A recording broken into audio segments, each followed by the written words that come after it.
Doyo, ketemu lagi di podcast Shono Budoyo. Nah, pada podcast kali ini kita akan ngobrolin lebih jauh dan lebih dalam tentang pameran yang lagi happening banget nih di Museum Shono Budoyo, yaitu Annual Museum Exhibition atau biasa disingkat AMEX 2024. Nah, bersama dengan saya, ini kebetulan banget ada dua sosok kurator di balik terselenggaranya pameran AMEX 2024. Mungkin langsung aja ya. Di sini ada Mas Aryo dan juga Mas Rido. Halo Mas Aryo, Mas Rido. Halo, apa kabar? Sehat ya? Alhamdulillah, Mbak. Alhamdulillah. Senang banget nih bisa ketemu dengan dua sosok kurator ini. Terima kasih udah meluangkan waktunya ya Mas ya. Oke. Mungkin ini kan lagi ini ya, happening banget nih pameran AMEX 2024. Mungkin bisa dijelasin nggak sih tentang ini AMEX 2024? AMEX ini adalah pameran tahunan kita yang biasanya diselenggarakan pada akhir tahun. Selain AMEX, sebenarnya untuk pameran temporer kita ada juga Abinaya yang diselenggarakan biasanya pada pertengahan tahun. Untuk AMEX sendiri biasanya ini digunakan sebagai penanda ulang tahun Shono Budoyo. Ulang tahunnya Shono Budoyo di tanggal berapa tuh Mas? 6 November, Mbak. Oh, 6 November. Kita kan udah berdiri sejak 6 November 1935. Udah lama banget ya? Iya, Berarti termasuk salah satu museum yang tertua di Jogja juga ya Mas ya? Di Indonesia malah. Oh, di Indonesia? Salah satunya. Oke, keren banget. Nah, ini untuk AMEX ini durasinya berapa bulan untuk pamerannya? Untuk pamerannya ini dari bulan November sampai Desember, ya 2 bulan lah. Oh, hampir 2 bulan. Dan dibukanya pas 6 November ya, pas ulang tahun itu ya. Iya. Sampai nanti di 31 Desember. Iya. Nah, ini kan kalau saya lihat-lihat nih, AMEX-nya ini judulnya Meet the Myth ya. Yang kurang lebih cerita tentang figur-figur mitologi ya. Iya, betul. Iya, betul. Nah, kemudian kenapa sih ini muncul ide untuk mengangkat figur mitologi ke dalam sebuah pameran? Kalau saya sendiri kenapa dulu itu pengen ngangkat figur mitologi itu, ceritanya itu ketika saya main di Storet itu gini Mbak, ketika saya main di Storet itu lihat koleksi-koleksi yang mungkin bentuknya unik kayak apa ya, mungkin saya sendiri sebelumnya belum pernah lihat itu makhluk apa gitu loh. Terus bereksplorasi ternyata banyak juga koleksi-koleksi yang apa itu mungkin unik kayak gitulah. Akhirnya ya itu ini pengen digawe opo ya. Akhirnya muncul itu tema figur mitologi itu. Oh, jadi itu awal ide muncul itu ya? Ya, selain itu juga saya kan suka membuat tema yang mungkin belum pernah ada atau mungkin jarang sekali diangkat. Saya kan nggak pernah buat tema pameran yang cuma pameran ngetan lah atau daur ulang. Oke. Ya, jadi Mas Aryo tuh kalau gitu pameran, dalam sebuah pameran pengen sesuatu yang fresh, yang beda dari yang lain, yang menarik dan yang unik tadi tuh ya Mas ya. Unik. Oke, dan ternyata di Museum Shono Budoyo banyak ya koleksi-koleksi terkait mitologi itu ya. Ternyata setelah dieksplorasi lebih jauh sangat banyak. Oke, menarik banget. Nah, ini Mas, biasanya kalau di pameran itu kan prosesnya untuk kemudian sampai terselenggaranya pameran itu kan prosesnya sangat-sangat rumit ya, dan kompleks gitu ya. Mungkin bisa diceritain gimana prosesnya sampai kemudian jadi AMEX? Kalau prosesnya sih dulu yang pertama itu tahapnya adalah pembuatan storyline. Jadi kita teman-teman di Shono Budoyo itu dibuat kelompok-kelompok, kemudian masing-masing kelompok itu membuat tema sendiri. Tema itu yang nanti akan dijadikan tema pameran baik untuk Abinaya atau AMEX. Setelah storyline jadi nanti kita mungkin setelah menjelang pameran nanti kan ada mungkin semacam ada rapat-rapat besar, rapat-rapat kecil yang membahas storyline itu. Gitu. Biasanya jaraknya berapa lama tuh Mas dari, misalnya kalau pameran yang AMEX ini kan mulai November 2024, Nah, pembuatan storyline-nya tuh dari tahun berapa? Kalau untuk pameran temporer 2024 ini pembuatan storyline-nya kalau nggak salah tahun 2022 Mbak. Oh, lama juga ya? 2 Berarti tahun, 2 iya. tahun ya, Mas Iya. Rido, Mas Iya, Aryo? sebelum. Wow. Kita kan juga harus riset juga, Nah, itu yang penting. terutama yang berkaitan dengan koleksinya juga. Oke. Dan terkait storyline-nya ya pastinya Iya. ya, Mas ya? Karena kalau di pameran mungkin salah satu hal yang utama adalah untuk bikin storyline-nya dulu ya. Narasi Ya. storyline, Makanya tadi butuh waktu yang cukup lama. Iya. Nah, mungkin bisa dijelasin lebih lanjut tentang gimana sih cara bikin storyline, kemudian kalau di konteks pameran ini gimana kemudian sampai akhirnya jadi pameran. Kalau pembuatan storyline itu masing-masing kayaknya punya style sendiri Mbak. Ada yang berangkat dari tema dan narasi, ada yang berangkat dari koleksi. Bisa juga kalau saya sendiri, saya berangkat dari narasi maupun koleksi yang sudah ada, jadi berbarengan gitu. Cuma tantangannya kalau berbarengan ini atau berdasarkan koleksi, itu memang tantangannya kita harus hafal semua koleksi yang ada di museum. Sejumlah 63.000 itu. Wow, banyak banget. Hafal dan tahu tentang segala sesuatu yang berkaitan dengan koleksi itu. Oke, jadi ini secara nggak langsung tuh sebenarnya Mas Aryo Curhat agak. Maksud saya adalah berarti secara tidak langsung tahu semua koleksi yang ada di sini ya? Ya enggak juga sih. Paling 90%. Oh, itu udah banyak banget sih, Mas. Luar biasa ya. Iya. Jadi emang dengan tahu koleksi itu akan mempermudah kita untuk kemudian membuat storyline gitu ya? Iya. Okay. Makanya itu tantangan setiap kurator itu ya memang harus tahu tentang koleksi di sini. Jadi kita kan setiap kurator ada pembagian pengampu koleksi kan. Iya, betul. Ya mungkin setiap kurator itu paling tidak mengetahui segala sesuatu koleksi yang diampunya. Lebih baik lagi koleksi yang selain diampunya itu lebih baik lagi. Jadi kalau bisa selain yang diampu juga gitu ya, Mas. Itu malah sebenarnya wajib kalau anak koleksi. Wajib, hukum wajib. Ya, baik. Terus kemudian Mas, ini kan setelah proses membuat storyline, itu kemudian kita kan kayak memilih koleksi gitu ya? Sebenarnya kalau di laporan storyline udah lengkap Mbak. Dari mulai narasi pameran, koleksinya, caption koleksinya, bahkan sampai ke bentuk-bentuk acara pendukungnya. Jadi udah lengkap. Oke, jadi storyline itu mencakup hal-hal yang tadi Mas Aryo sebutkan ya, termasuk pemilihan koleksi, kenapa koleksi A yang dipilih, kenapa koleksi B yang dipilih dalam pameran ini ya. Iya. Nah, berarti itu secara nggak langsung kan berkaitan juga dengan manajemen koleksi. Iya, itu pasti. Iya, betul ya. Nah, apa sih kaitannya manajemen koleksi kalau dikaitkan dengan yang konteks pameran ini? Kalau dalam konteks pameran temporer sih sebenarnya kita ada dua bentuk manajemen koleksi. Manajemen pameran maksudnya. Yang pertama adalah kita kan punya SOP Mbak di sini. Masing-masing ada SOP-nya. Yang pertama adalah SOP tentang pameran temporer. Yang kedua adalah SOP tentang manajemen koleksi. Nah, ini masing-masing itu kita jalankan sesuai dengan SOP tersebut.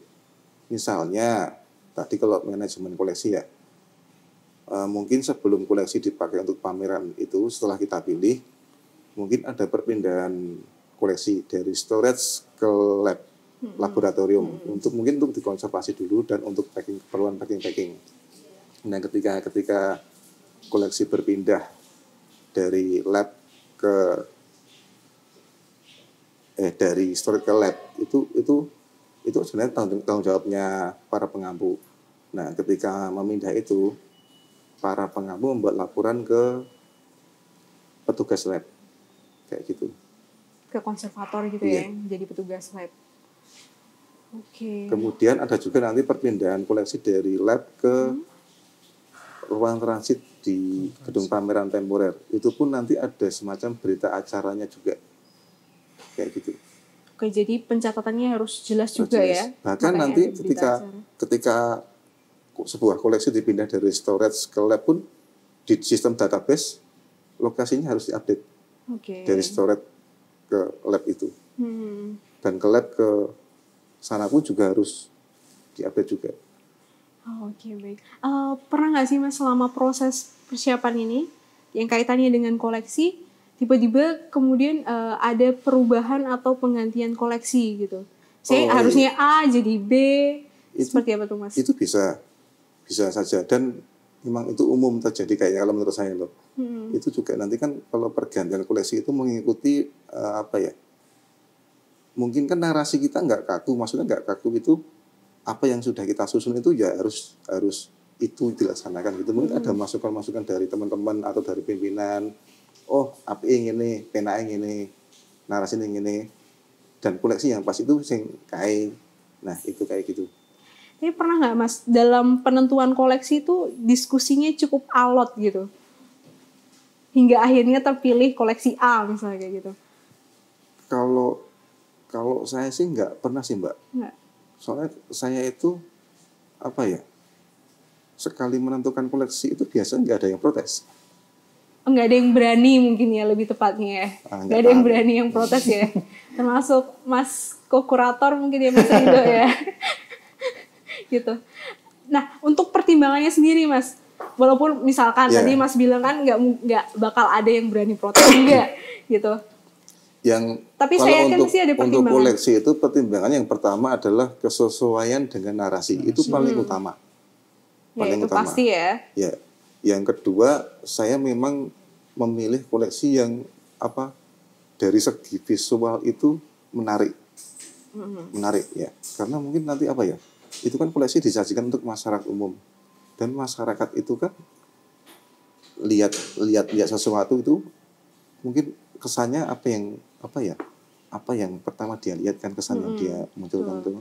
Makanya kita milih koleksi-koleksi yang menarik itu. Dari segi fisik pun diusahakan contohnya koleksi yang masih utuh, terus kondisinya bagus kayak gitu. Ya karena mungkin ada pertimbangan dari segi konservator juga ya. Iya. Aman atau enggaknya kemudian di display gitu ya. Oke. Tadi ngomong-ngomong tentang koleksi yang kan tadi salah satunya menarik juga ya, makanya yang dipilih ya, yang menarik, betul kan ya Mas? Nah, kalau menurut mungkin Mas Rido, koleksi yang paling menarik di Amex 2024 ini apa? Koleksi, kalau menurut saya yang ada di ruang 7 itu mengenai Bedawang Nolo. Jadi di dalam ruang 7 itu dapat 3 sajian. Yang pertama dari sosok mitologisnya, kemudian dari sisi sainsnya, kemudian yang ketiga adalah dari sisi mitigasi bencana. Nah, si Bedawang Nolo ini kan dia sebuah personifikasi dari lempeng bumi atau magma di dalam bumi. Jadi kalau dia itu bergerak, maka terjadi gempa bumi. Seperti itu masyarakat zaman dahulu dalam menyikapi fenomena gempa bumi. Nah, makanya dalam ruangan itu kita menyajikan juga lokasi-lokasi yang memiliki potensi gempa bumi yang kekuatannya itu cukup tinggi gitu. Terus kita juga menampilkan di situ arsitektur joglo, arsitektur rumah joglo. Jadi arsitektur rumah joglo itu dipilih karena dia dari segi konstruksi bisa meminimalkan dampak gempa bumi itu. Kan dari pembuatannya juga dia bisa bongkar pasang, semuanya kayu gitu loh. Lebih fleksibel ketika terjadi goncangan. Makanya kerusakannya bisa diminimalkan seperti itu. Diminimalisir ya, karena relatif aman dengan guncangan gempa gitu ya Mas. Betul. Ya? Nah, untuk Bedawang Nolo ini yang kaitannya dengan koleksi Sono Budoyo itu berupa apa nih Mas yang di ruang 7 itu? Iya. Kalau bentuknya dia itu kura-kura. Terus ada yang menggambarkan kepalanya itu dia memiliki kepala manusia. Jadi punya tempurung, kemudian kakinya 4. Nah, tapi kepalanya kepala manusia. Itu. Dan di atasnya kita menyajikan properti, di atas tempurungnya itu ada rumah. Jadi ibaratnya di atasnya tempurungnya si Bedawang Nolo itu ada kehidupan manusia di situ. Kalau dia goyang terjadi gempa bumi. Rumah Joglo yang tadi itu ya Mas? Iya, betul. Oke, menarik banget. Ini sifatnya simbolik sebenarnya, iya, mitologi simbolik. Ya. Nah kalau dari Mas Aryo, menurut Mas Aryo koleksi yang paling menarik nih dari sudut pandang seorang kurator yang menangani langsung pameran Amex 2024 nih yang mana nih? Kalau saya sama Bedawang Nolo. Bedawang Nolo. Bisa Iya. kompak banget ya. Iya, Dua-duanya ya. harus kompak. Oh iya, karena satu tim ya kurator Iya. ya, betul. Itu kan kalau di ruang pamer ada 3 wayang Bedawang Nolo. Nah itu ada wayang Bedawang Nolo yang dari Bali. Itu yang kemarin sih ada teman saya datang ke pameran, bilang, oh iki koleksi paling longgo iki, longgo banget. Nah, ya memang itu memang kalau di Bali sana itu memang tergolong sangat langka wayang itu. Oh. Dan temannya Mas orang Bali ya? Iya. Wow, jangan-jangan satu-satunya di Sono Budoyo Mas? Nah, enggak. Oh yang jelas langka ya? Enggak. Oke, berarti keren banget ada koleksi langka yang di display di situ kan jarang-jarang ya bisa lihat koleksi seperti itu ya di umum. Nah, oke, kalau itu tadi koleksi-koleksi yang menarik ya buat para kurator ini. Nah, kemudian kita lanjut ke bahasan yang tadi nih Mas. Kan kita tadi udah bahas tentang storyline, terus gimana manajemen koleksi ya, termasuk hal itu juga. Nah, kemudian kan proses selanjutnya dalam sebuah pameran adalah terkait dengan tata pamer dan artistik. Gitu ya Mas Rido ya, Mas Aryo ya. Yang lebih berpengalaman kan, yang lebih jago mengenai kurasi atau pembuatan pameran. Nah, ini saya lihat di sosmed saya, maksudnya dia sering berseliweran di FYP saya, itu ada interaktif atau mapping di Museum Sono Budoyo yang di pameran Amex ini. Gitu. Nah ini kan keren banget ya, yang menarik, salah satu hal yang menarik para pengunjung untuk kemudian datang ke pameran. Nah mungkin tolong bisa diceritain terkait dengan tata pamer dan artistik di Amex ini. Kenapa milih kemudian ada mapping, terus kemudian saya sempat lihat ada Garuda, yang mapping Garuda dengan naga, ya. Terus habis itu ada yang mapping juga di ruangan terakhir itu. Mungkin bisa diceritain Mas. Ya, untuk tata pamer sendiri, saya suka sesuatu hal yang terlihat artistik, Mbak. Jadi kami sebisa mungkin membuat penataan yang begitulah. Jadi pengunjung selain bisa menikmati koleksi-koleksi yang unik-unik itu secara visual, juga bisa menikmati bagaimana tata pamernya itu. Itu kan salah satu pendukung maupun pendorong untuk pengunjung bisa menikmati pameran. Terkait dengan apa namanya tadi, Garuda ya. Iya, Garuda. Ya, kita memang menampilkan video mapping, tapi kali ini agak dibuat beda. Di ruang 4 itu ada instalasi namanya Kinetic Projection Mapping. Kinetic Projection Mapping ya. Ya, jadi itu semacam video mapping yang ditembakkan ke objek yang bergerak. Objek bergerak. Kalau Mbak lihat di situ yang bergerak ada sayapnya Garuda. Oh iya. Soalnya biasanya kalau mapping itu dia objeknya statis ya. Diam kemudian diproyeksi dengan mapping itu ya. Iya. Nah, kalau ini karena dia bergerak ya, sayap Garudanya bergerak kemudian diproyeksi dengan mapping itu ya. Makanya namanya Kinetic Projection Mapping. Oke. Nah, itu konsepnya sendiri berarti dari tim kurator gitu, Mas. Ya, kita sama-sama bicarain itu dulu. Bagaimana membuat sesuatu yang mungkin agak berbeda dengan yang sebelumnya. Yaitu akhirnya muncul ide itu kinetik itu. Iya sih, ini jarang banget yang kita temuin di pameran-pameran lain, dan ini saya rasa termasuk salah satu terobosan yang ada di Amex 2024 ini. Ya. Kemudian untuk video mapping di ruang belakang itu memang itu video mapping sebenarnya. Tapi memang kita setting kayak bioskop. Biar bioskop. biar pengunjung itu bisa menikmati apa narasi video mapping itu dengan apa ya kayak pas mereka di bioskop lah gitu. Ya, dibuat gelap. Oh, dibuat gelap ya. Dan ada ini juga ya, video tentang naga besakih ya? Itu yang saya ya? maksud. Oh Ya. itu, iya. Iya. Kan kayak kalau Mbak lihat kan kayak di bioskop Iya, kan betul-betul enak kayak kan, bioskop, ya gelap. Terus ada kursi ya yang mau disediain ya untuk nonton di situ.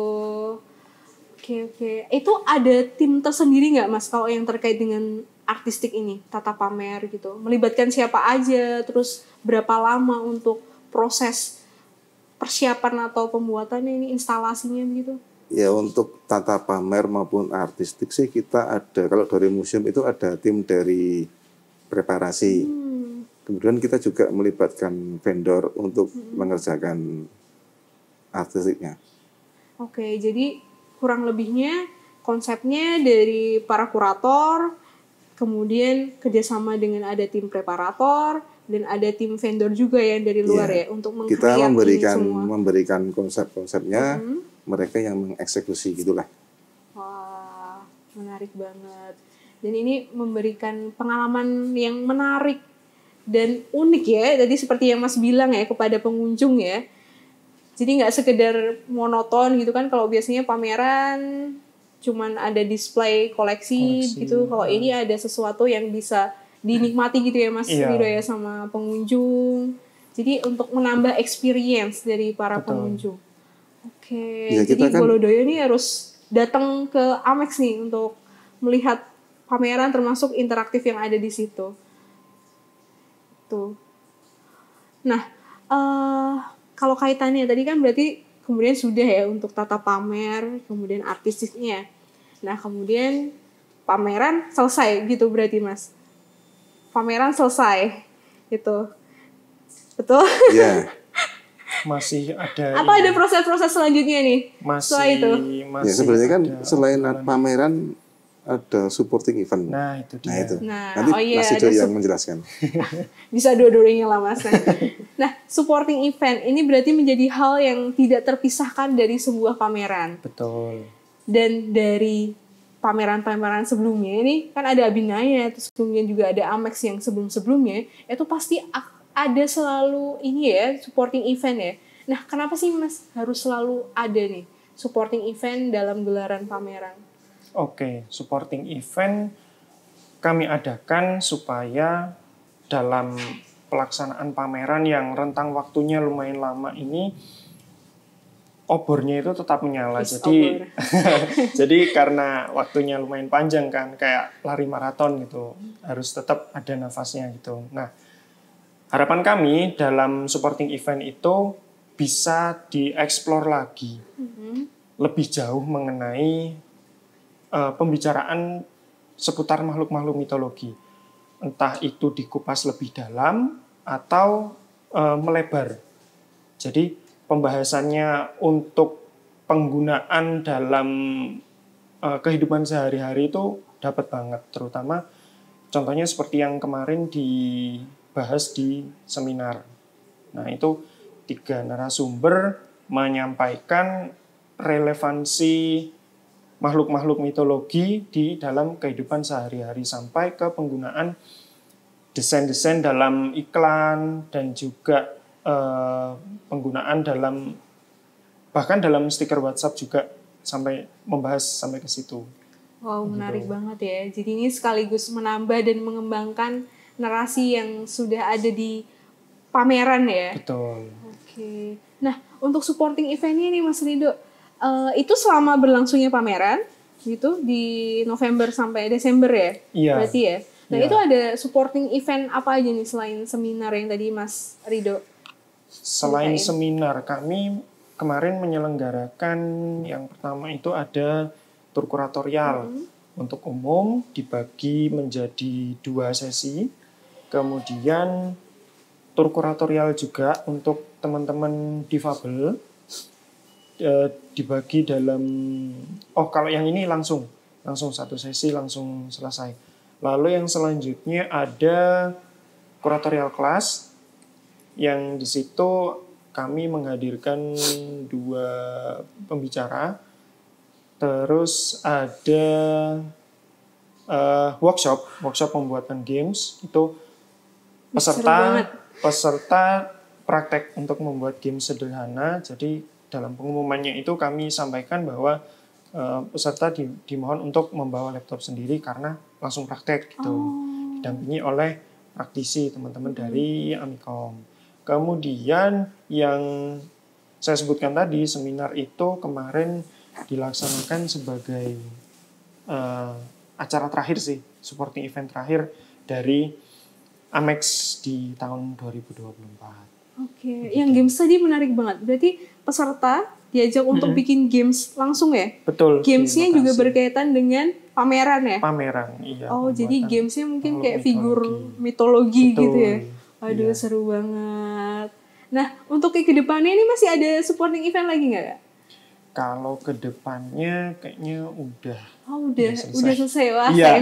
sayang banget nih Bolodoyo. Iya, tapi mungkin tapi Bolodoyo udah ada yang pernah ikut ya di kemarin acara supporting eventnya Amex. Mungkin bisa komen di bawah nanti. Iya. Iya. Tentunya untuk pameran ke depan masih tetap akan dilangsungkan supporting event. Dan kalau untuk Amex sendiri, jangan khawatir, masih panjang, masih berlangsung sampai 31 Desember. Iya. Masih lama ya, masih ada Masih beberapa lama, masih ada minggu waktu. lagi ya. Betul. Oke. Terus kalau dari Mas Aryo nih, kalau tadi Mas Rido kan yang menarik dari supporting event ini adalah salah satunya adalah Amex nih. Kalau nih Mas Aryo, Kalau saya sih seminar. sama lagi. Iya, makanya Tadi kita kan juga kompak. sama Bendawang Kurator Nolos, harus sekarang ini kompak. juga. Luar biasa Oke, kita gitu. ini kompaknya.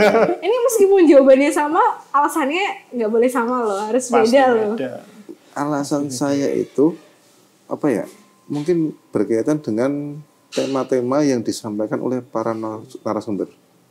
Oh, bagi saya itu mungkin kalau bagi orang lain itu sangat berat, tapi bagi saya itu luar biasa. Luar biasa Iya, ya. saya suka dengan hal-hal yang mungkin apa ya, pengetahuan-pengetahuan yang mungkin bagi orang lain berat gitu.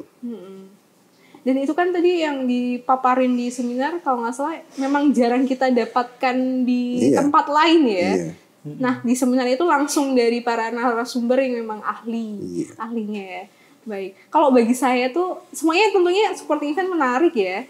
Cuman saya sempat tertarik dengan itu, tur kuratorial difabel. Kenapa, Mbak? Agak jarang sih untuk di pameran-pameran itu kemudian ada tur kuratorial yang benar-benar menyasar ke difabel. Ini kayak di Artjok itu saya pernah dengar ada juga mereka yang kemudian memfasilitasi untuk teman-teman difabel untuk berkunjung ke sana.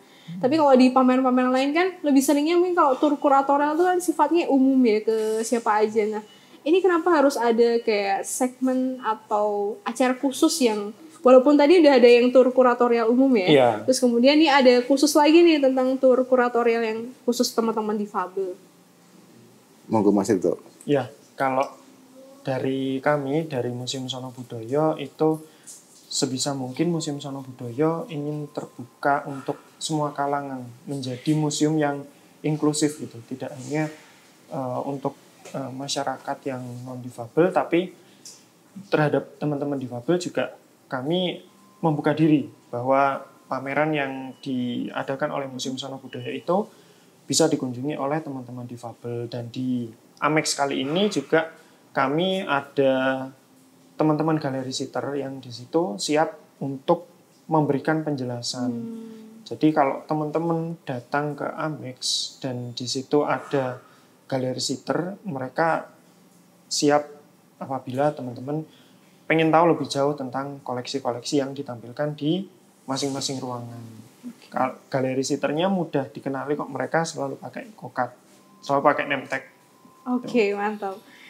Untuk yang bahasa isyarat juga bisa ya, kalau nggak salah ya galeri sitter ya. Kalau bahasa isyarat bisa ada. Jadi dari sekian personil itu memang kami memilih ada yang menguasai bahasa isyarat untuk mengakomodasi teman-teman dari difabel ini apabila berkunjung ke Amex. Jadi kalau teman-teman tuli pengen datang ke Museum Sono Budoyo ini nggak perlu khawatir ya, karena Betul. bisa dijelaskan juga oleh para GS ini yang juga Iya. bisa menguasai bahasa isyarat gitu ya. Oke, keren banget, luar biasa. Dan ini semakin mendukung inklusivitas Museum Sono Museum. Budaya pastinya ya. Iya. Oke. Nah, tadi kita udah bicara panjang lebar. Nah, menurut Mas Rido dan Mas Aryo nih, kira-kira dari pameran Amex ini apa sih narasi yang ingin pesan yang ingin disampaikan dari narasi ini?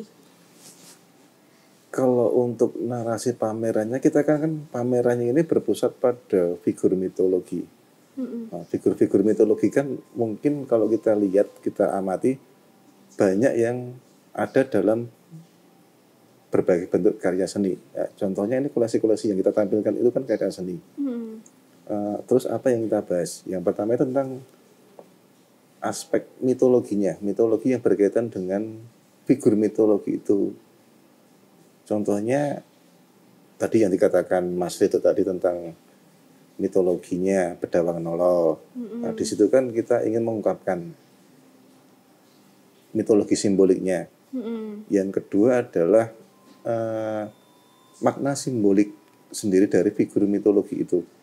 Mungkin kalau kita ke ruang pamer akan menjumpai beberapa figur mitologi yang mungkin nggak ada cerita mitologinya, tapi visualnya itu mengandung makna simbolik. Nah, itu yang akan kita ungkapkan. Kemudian yang ketiga adalah fungsi-fungsi objek figur mitologi itu dalam kehidupan sehari-hari. Kalau kita lihat sih, saya sendiri mengamati koleksi-koleksi itu, paling umum itu koleksi yang berkaitan dengan figur mitologi itu fungsinya untuk tolak bolo. Itu paling umum di sana, apapun. Tolak bala. Tolak bala ya. Jadi masih yang berbau-bau gaib atau ya masih mitologi banget ya, Iya. mitologi banget.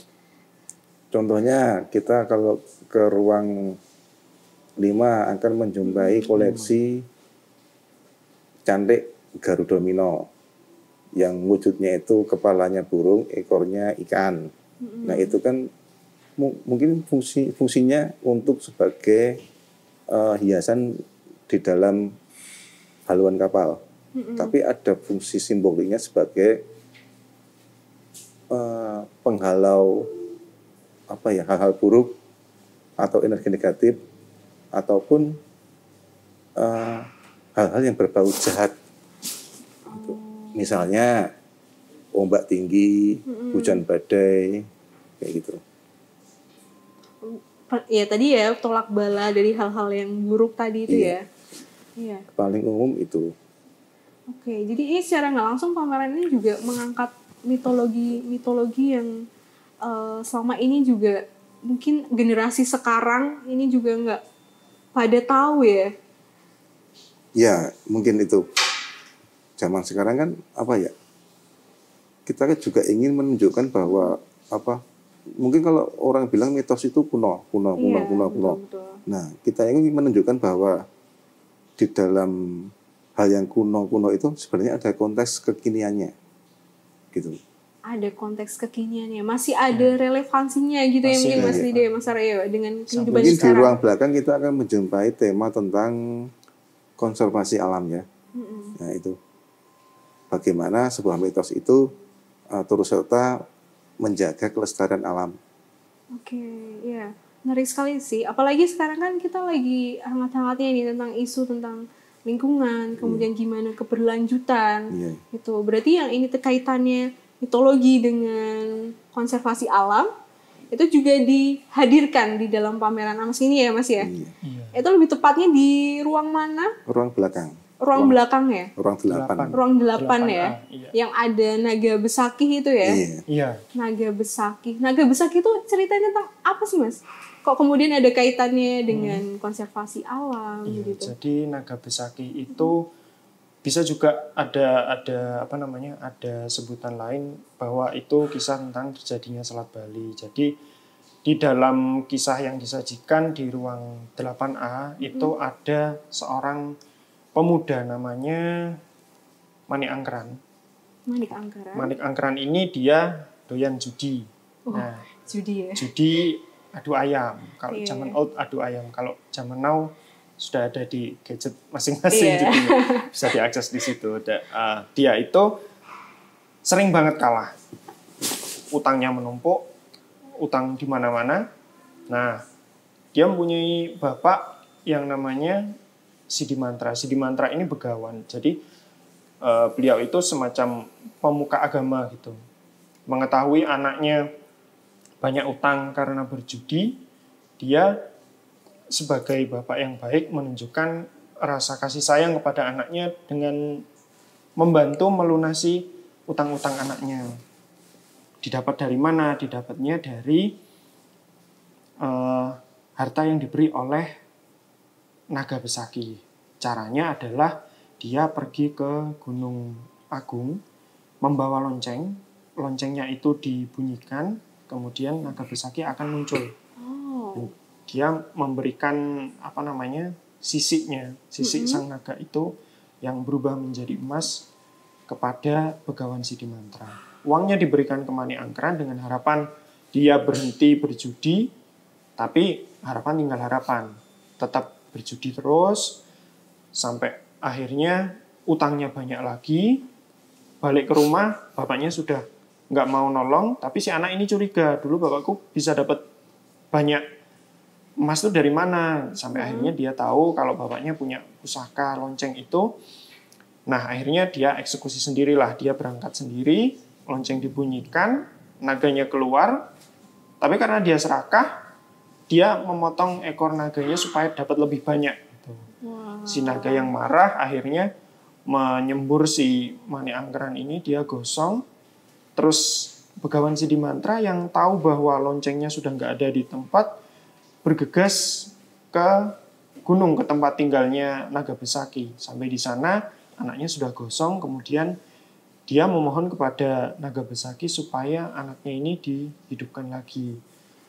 Permohonan dikabulkan, Mani Angkeran hidup lagi, tapi dengan satu syarat, si Mani Angkeran harus tinggal sama naga besaki supaya dia bisa dididik untuk tidak lagi mengulangi perbuatannya yang dulu. Nah, dari kisah itulah bisa dimaknai bahwa untuk mengambil sumber daya alam itu nggak boleh seenaknya. Karena tadi kan si siapa itu Mani Angkeran itu serakah, dia motong ekornya naga, terus naganya marah kan. Kalau mengambilnya serampangan, nanti alam juga pasti marah karena keseimbangannya terganggu oleh tangan-tangan manusia kayak gitu. Oke, jadi pesannya itu ya Mas ya. Dan cerita lengkapnya ini bisa kita saksikan tadi ya di Ruang 8 ya, melalui ada video animasi. Iya. Ada video animasi, oke. Mungkin nih terakhir, dari pameran ini, ada nggak sih harapan-harapan Mas Aryo atau Mas Rido terkait dengan pameran Amex? Kalau saya sih harapannya simpel. Tingkat kunjungan ke museum semakin meningkat, itu aja. Dan pameran ini cukup efektif kemudian untuk insya Allah ya. Sejauh ini alhamdulillah sudah puluhan ribu orang ini yang datang ke pameran ya. Alhamdulillah. Luar biasa berarti antusiasme dari para bolodoyo ini untuk datang ke pameran. Terima kasih. Oke, kalau ini Mas Rido sama berarti ya tadi harapannya. Kemudian untuk kedepannya nih Mas, untuk pameran-pameran kedepannya, inginnya seperti apa? Kemudian harapannya lah. Kalau harapan saya sih kedepannya nanti museum bisa menampilkan pameran-pameran dengan tema-tema yang menarik bagi semuanya. Enggak cuma pameran yang mungkin saya omongin tadi, pameran yang nget-ngetan, cuma daur ulang, tapi ada hal-hal yang fresh, tema yang fresh, ide-ide yang fresh, yang juga nanti apapun fresh. Kan kita kan juga mengikuti perkembangan zaman. Jadi sesuatu itu harus selalu bergerak ke depan. Harus selalu menarik lah nanti. Ya, dan mungkin ada interaktif yang lebih banyak juga ya mungkin ya Mas Rido ya. Jadi lebih menarik juga. Karena yang dicari juga mungkin itu ada interaksi dua arah. Daripada cuman menyaksikan koleksi kemudian membaca captionnya, pengunjung sepertinya untuk yang kekinian tuh lebih tertarik pada adanya interaksi dua arah. Dan satu lagi mungkin spot foto. Oh, spot foto itu itu wajib dia. banget itu. Iya. Terutama Kita kan buat kalau Bolodoyo ini ya, ya, yang kalau Gen Z melihat dan kan milenial. orang-orang itu banyak yang cuma nyari konten ya. Kalau sepenglihatan saya loh, ya makanya pameran itu dibuat yang saya bilang tadi dari tata pamer seartsy mungkin, Iya, betul. koleksinya yang semenarik mungkin, Iya. interaktifnya juga menarik juga gitu, Iya, betul. tanpa menyampingkan tujuan edukasi Iya, tentunya. betul. Kan balik lagi ya namanya edutainment, education dan entertainment ya. Jadi sekaligus begitu. Nah, ini makanya buat teman-teman, mumpung masih sampai tanggal 31 Desember ya ini ya. Ya. Bolodoyo yang belum sempat datang ke pameran Amex, silahkan datang ya. Silahkan datang ke sini menikmati koleksi-koleksi dan juga interaktif tadi yang ada di pameran gitu. Ini terima kasih banyak Mas Rido dan Mas Aryo yang sudah meluangkan waktunya di podcast kali ini. Makasih banyak udah berbagi cerita yang sangat banyak ya dan menarik ya terkait dengan pameran ini dan juga proses di balik pameran Amex gitu. Ini sebenarnya pengen ngobrol lebih lanjut tapi karena durasinya terbatas. Jadi terima kasih banyak Mas Aryo dan Mas Rido. Dan oke teman-teman Bolodoyo, nggak kerasa ini di akhir podcast kita. Kita akan ketemu lagi di podcast berikutnya. Tentu saja di podcast Shono Budoyo. Jangan lupa untuk subscribe, like, dan komen ya teman-teman Bolodoyo ya. Sampai jumpa lagi. Dah.